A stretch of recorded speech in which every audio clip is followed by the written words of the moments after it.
Hello BSc third year student, कैसे हैं आप सभी लोग। उम्मीद है आप लोग बहुत अच्छे होंगे। माय नेम इज़ आशीष गिरी। आज के इस वीडियो के अंदर हम डिस्कस करेंगे बीएससी थर्ड ईयर बॉटनी के 6 सेमेस्टर के फर्स्ट पेपर में आपका थ्योरेटिकल पेपर आता है साइट और genetics, plant breeding and nano technology. Student, इस सेमेस्टर से ऑलरेडी मैं कुछ इंपॉर्टेंट वीडियोस कवर कर चुका हूं जो कि आपके एग्जाम पेपर के लिए मोस्ट इंपॉर्टेंट है। तो अगर आप उन वीडियोस को देखना चाहते हैं तो इसी वीडियो के डिस्क्रिप्शन बॉक्स में आपको एक लिंक मिलेगा। जैसे ही आप उस लिंक पर क्लिक करेंगे आप डायरेक्ट उस प्लेलिस्ट तक पहुंच जाएंगे। इस सेमेस्टर से आज हम स्टार्ट करें एक most important chapter cell division.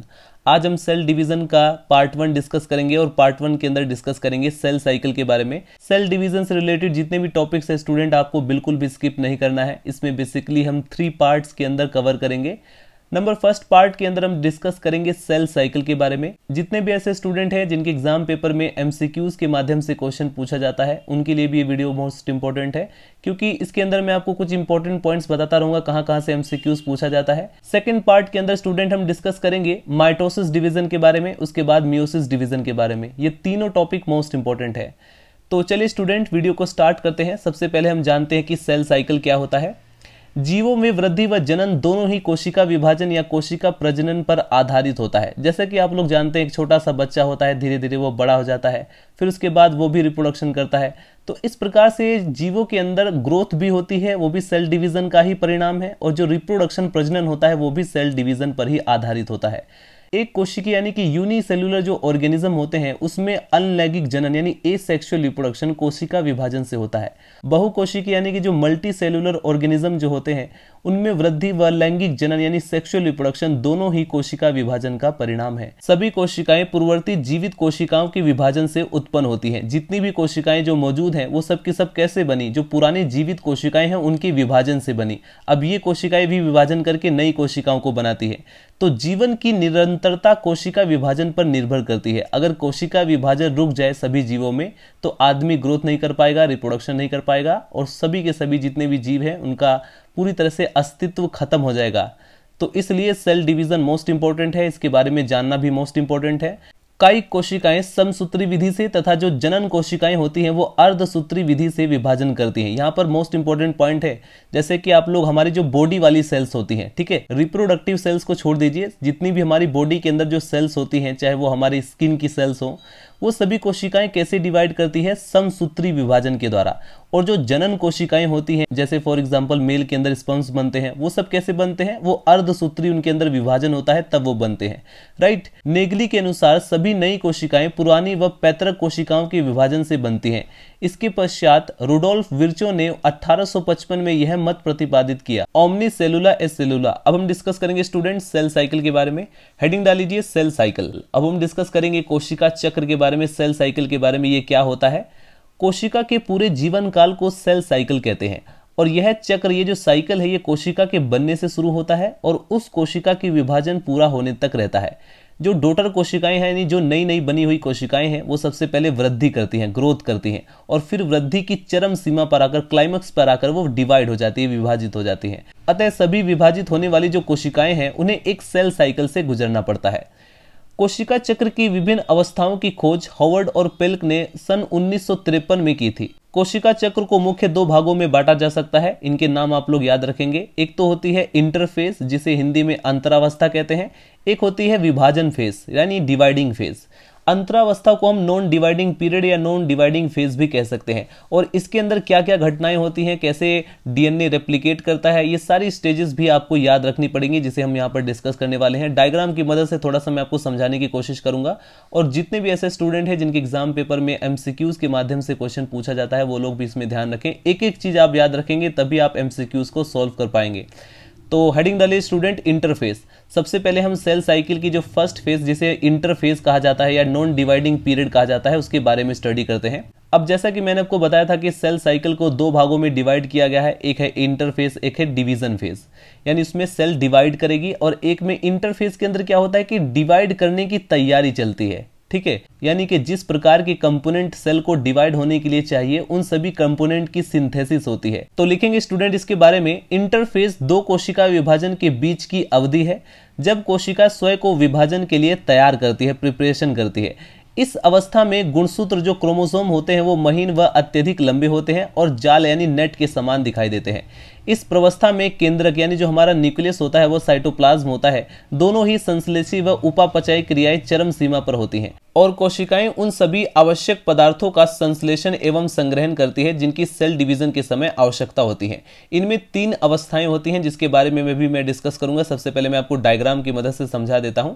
यानी इंटरफेस में बेसिकली क्या हो रहा है, कोशिकाएं उन सभी आवश्यक पदार्थ जो इंसेंशियल कंपोनेंट होते हैं उनका सिंथेसिस करती है, उनका स्टोरेज करती है, जिसका कि सेल डिवीजन होने के लिए रिक्वायरमेंट होती है। अब यहां पर मैं थोड़ा सा आपको डायग्राम की मदद से समझा देता हूं। अगर सेल साइकिल के बारे में पूछा जाए एग्जाम पेपर में थ्योरी में, तो आप लोग ये डायग्राम की मदद से भी आप लोग समझा सकते हैं। यहां से लेकर के इस तरह से ये यहां तक के पूरा का पूरा इंटरफेज आता है और इंटरफेज को 3 अवस्थाओं में बांटा गया है। एक है G1 फेज, एक S फेज होता है और एक है G2 फेज। अब ये जो G1 फेज होता है, अगर मैं इसकी टाइमिंग की बात करूं तो इसका लगभग 5 घंटे का समय होता है। यानी ये लगभग पूरे सेल डिवीजन का 30 से 40% टाइम इसमें लगता है। और इसके अंदर बेसिकली होता क्या है, सेल में प्रोटीन की जो सिंथेसिस है वो इंक्रीज हो जाती है, बढ़ जाती है। आरएनए की सिंथेसिस होती है जिससे कि ट्रांसलेशन हो सके और इसके बाद डीएनए कंपोनेंट की सिंथेसिस होती है। यानी जितने भी हमारे डीएनए कंपोनेंट होते हैं उनका संश्लेषण होगा ताकि आगे चलकर के डीएनए रेप्लिकेट करेगा। नेक्स्ट जो हमारा फेज होता है वो एस फेज आता है, तो उसमें डीएनए रेप्लिकेट करेगा। तो रेप्लिकेशन के लिए डीएनए कंपोनेंट होना भी तो जरूरी है। तो G1 फेज के अंदर ही डीएनए कंपोनेंट की सिंथेसिस होती है। तो इस प्रकार से फाइनली होता क्या है कि सेल धीरे धीरे साइज में इंक्रीज करने लगता है। तो ये सब होता है G1 फेज के अंदर। इसके बाद जो इंटरफेज की दूसरी स्टेज आती है वो है S फेज। इसके अंदर क्या करता है, इसमें बेसिकली जो हमारा डीएनए होता है वो रेप्लिकेशन करता है, राइट। इसमें डीएनए जो है रेप्लिकेट करता है। तो यदि आपसे एग्जाम पेपर में या एमसीक्यूज में पूछा जाए डीएनए रेप्लिकेशन की कौन सी स्टेज है, तो वो S फेज होती है।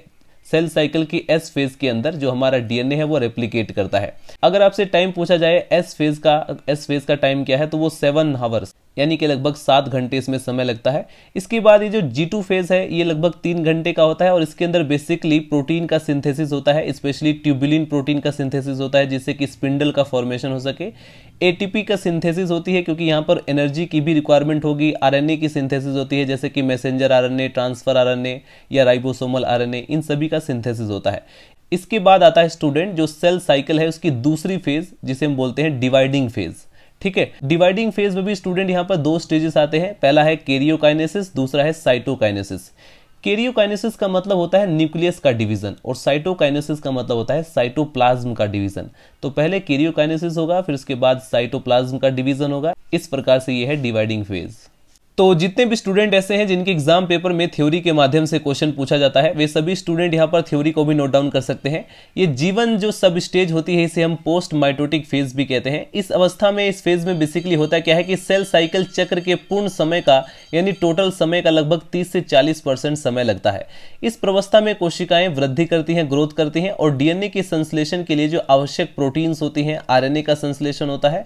और इस प्रवस्था में जो क्रोमोसोम होते हैं वो लंबे व पतले होते हैं और एक दूसरे के ऊपर लिपटे रहते हैं। उसके बाद दूसरी जो पीरियड आती है वो है एस फेज। एस फेज को हम पीरियड ऑफ डीएनए सिंथेसिस भी बोलते हैं। एक बार फिर से मैं रिपीट कर देता हूं, एग्जाम पेपर में या एमसीक्यूज में कई बार पूछा गया है। तो एस फेज के अंदर डीएनए की सिंथेसिस होती है।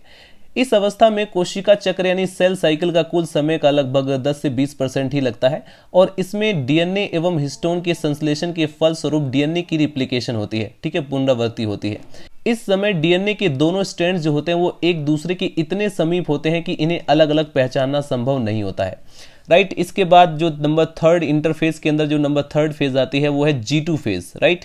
G2 फेज या प्री माइटोटिक फेज, क्योंकि डिवीजन होने से जस्ट पहले ये वाली स्टेज आती है। ठीक है, जैसे ही सेल डिवाइड करने वाली होती है उससे पहले ये प्री माइटोटिक फेज आ जाता है। इस प्रवस्था में यानी इस फेज में सेल साइकिल की कुल अवधि का टोटल टाइम का 10 से 20% समय लगता है तथा विभाजन के लिए आवश्यक प्रोटीन, एसेंशियल प्रोटीन का संश्लेषण या सिंथेसिस होती है और डीएनए की मात्रा भी काई कोशिकाओं की तुलना में दोगुनी हो जाती है, राइट। आगे बढ़ते स्टूडेंट, यहाँ पर आप लोग डायग्राम की मदद से समझ सकते हैं कि यहाँ पर किस फेज में क्या क्या होता है। हेडिंग डाल लीजिए स्टूडेंट M फेज। इसे हम माइटोटिक फेज के नाम से भी जानते हैं और यह G3 अवस्था के बाद की प्रवस्था है जिसमें सेल साइकिल यानी कोशिका चक्र के कुल समय का लगभग 5 से 10% समय लगता है।